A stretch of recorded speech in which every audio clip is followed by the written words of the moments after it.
बड़ा खतरा बन गई है। अमेरिका में करीब हर नागरिक के पास बंदूक है, लेकिन अमेरिका में अब गजा को लेकर ऐसी बातें फैलाई जा रही हैं जिससे बाइडेन को लगने लगा है कि कहीं हमास का अगला हमला अमेरिका ही ना बन जाए। ये रिपोर्ट देखिए।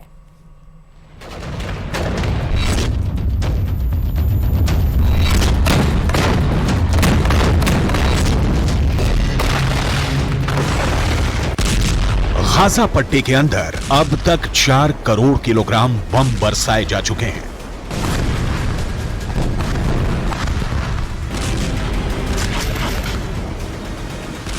पूरा गाजा पट्टी जलकर राख हो चुका है, लेकिन इस आग ने अमेरिका के सामाजिक ताने बाने को भी जलाकर राख कर दिया है।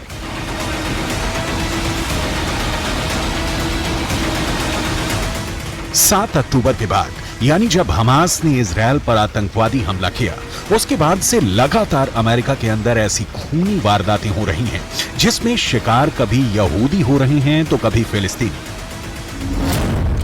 अमेरिका की आबादी 32 करोड़ 64 लाख है, लेकिन अमेरिका के अंदर आम लोगों के पास 40 करोड़ बंदूकें हैं। यानी अमेरिका में तकरीबन हर नागरिक के पास कम से कम एक बंदूक अवश्य है।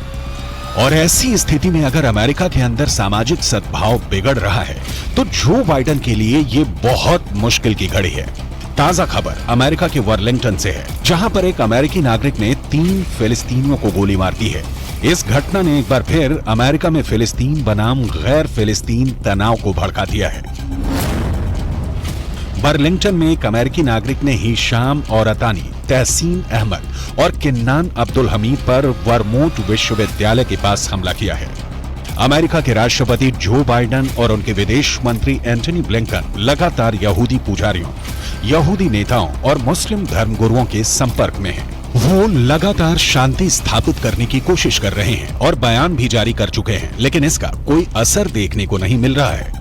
अमेरिका में किस तरह फिलिस्तीनियों को गोलियों की बौछार का सामना करना पड़ा है, आपको आगे बताने वाले हैं। लेकिन सबसे पहले आपको अमेरिका के हालिया घटनाओं का पूरा विवरण देते हैं, जिससे ये साफ हो जाता है कि अमेरिका भी अब गाजा की आंच से बच नहीं पा रहा है। ये तस्वीरें अमेरिका की ही हैं, जहां पर एक 6 साल के फिलिस्तीनी बच्चे का नमाज़े जनाजा पढ़ा जा रहा है। ये 6 साल का बच्चा एक अमेरिका के नागरिक के यहाँ किराए पर अपनी मां के साथ रह रहा था, लेकिन इस बच्चे को 71 साल के एक बुजुर्ग ने चाकू से 26 वार करके मार डाला। इस बच्चे के परिवारजनों ने रोते हुए अमेरिका की सरकार से प्रार्थना की है कि जो युद्ध गाजा के अंदर चल रहा है उसको अमेरिका में शिफ्ट ना किया जाए।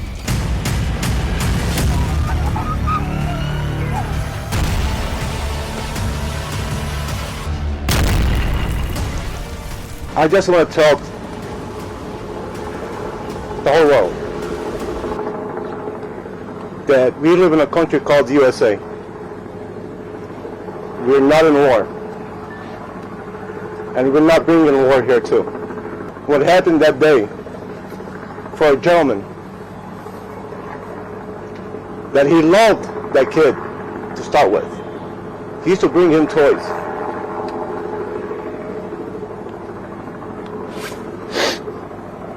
Now I want to ask anybody here, a 71-year-old man sitting on top of a 6-year-old kid, stepping him more than 26 times, and he was looking in his eyes. You tell me, is that exaggeration? You tell me what type of man he can do that.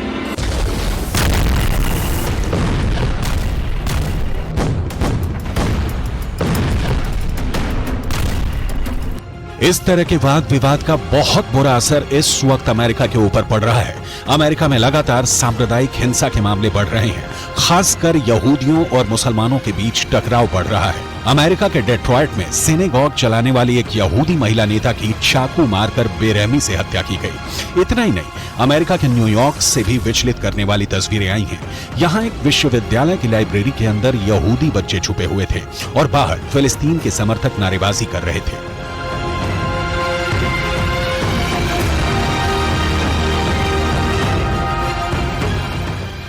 America के Washington में फिलिस्तीन समर्थक प्रदर्शन के दौरान एक महिला को ऐसा पोस्टर लिए दिखाया गया जिसमें यहूदियों को पूरी तरह से समाप्त करने जैसा संदेश दिया गया था। अमेरिका के अंदर लगातार हो रहा कत्लेआम और एक दूसरे के खून के प्यासे नजर आ रहे लोग ये बताने के लिए काफी हैं कि अमेरिका किस तरह तलवार की धार पर चल रहा है। बर्लिंगटन का केस अपने आप में बहुत चौंकाने वाला है। अमेरिका के राष्ट्रपति जो बाइडेन और उनकी पत्नी जिल भी इस हमले से काफी ज्यादा दुखी हैं। अमेरिका के राष्ट्रपति जब छुट्टियों के लिए नैनकुट जा रहे थे, उस वक्त भी फिलिस्तीनियों ने फ्री फिलिस्तीन के नारे लगाए थे